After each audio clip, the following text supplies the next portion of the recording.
কৃষ্ণ সে তোমার, কৃষ্ণ দিতে পারো, তোমারও শক্তি আছে। কৃষ্ণ সে তোমার, কৃষ্ণ দিতে পারো, তোমারও শক্তি আছে। আমি তো কাঙ্গাল, কৃষ্ণ কৃষ্ণ বলি, ওহে আমি তো কাঙ্গাল, কৃষ্ণ কৃষ্ণ বলি, ধাই তব পাছে পাছে, ধাই তব পাছে পাছে।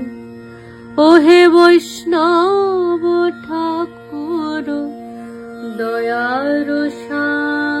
তো বন্ধুরা, স্ক্রিনে যে ভিডিওটি আপনারা দেখলেন, তাহলে কি বুঝলেন দেখে? যে একজন কৃষ্ণ ভক্ত মাই কিন্তু পারে একজন কৃষ্ণ ভক্ত সন্তানের জন্ম দিতে এবং সেই সন্তানকে কৃষ্ণের চরণে কিভাবে সেবা দিতে হয় সেই শিক্ষাটা দিতে।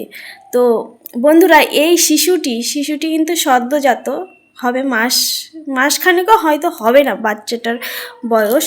তার মা তাকে তিলক পরিয়ে খুব সুন্দরভাবে কৃষ্ণ সেবার কীর্তন শোনাচ্ছেন। আপনারা দেখলেন একটা অপূর্ব দৃশ্য, মানে যা দেখলে মন প্রাণ দুটোই জুড়িয়ে যায়।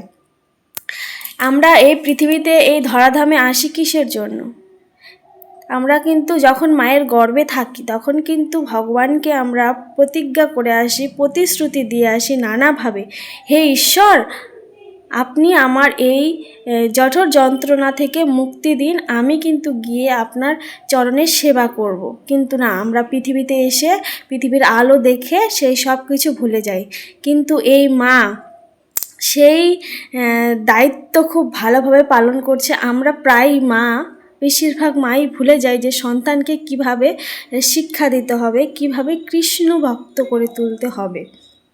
তো এই মা কিন্তু তার সন্তানকে, সেই সন্তান যাতে ভুলে না যায় সেই জন্য যে সে ভগবানকে কি প্রতিশ্রুতি দিয়েছে, সেই প্রতিশ্রুতিটা সে বাচ্চা ভুলে গেলেও তার মা তাকে খুব ভালোভাবে মনে করিয়ে দিচ্ছে যে তুমি এসেছো শ্রীকৃষ্ণের চরণে সেবা দিতে এই পৃথিবীতে। তাই তার মা তার সন্তানের যোগ্য মা হয়ে উঠেছে।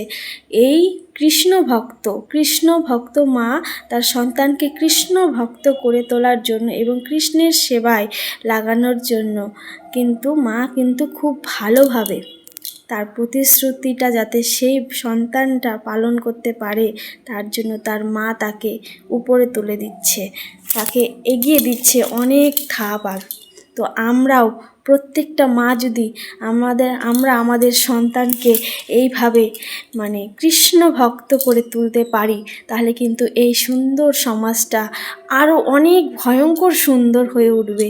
ভয়ঙ্কর সুন্দর মানে অতীব সুন্দর, কৃষ্ণ ভক্তই ভরে উঠবে। আমরা যদি প্রত্যেকটা মা কৃষ্ণ ভক্ত হয়ে উঠি এবং আমরা আমাদের সন্তানদের কৃষ্ণ ভক্ত করে তুলতে পারি, তাহলে তো বন্ধুরা, ভিডিওটি ভালো যদি লেগে থাকে তাহলে অবশ্যই কিন্তু লাইক করবেন এবং আপনারাও আপনাদের সন্তানদের কৃষ্ণ ভক্ত করে তোলার চেষ্টা করবেন।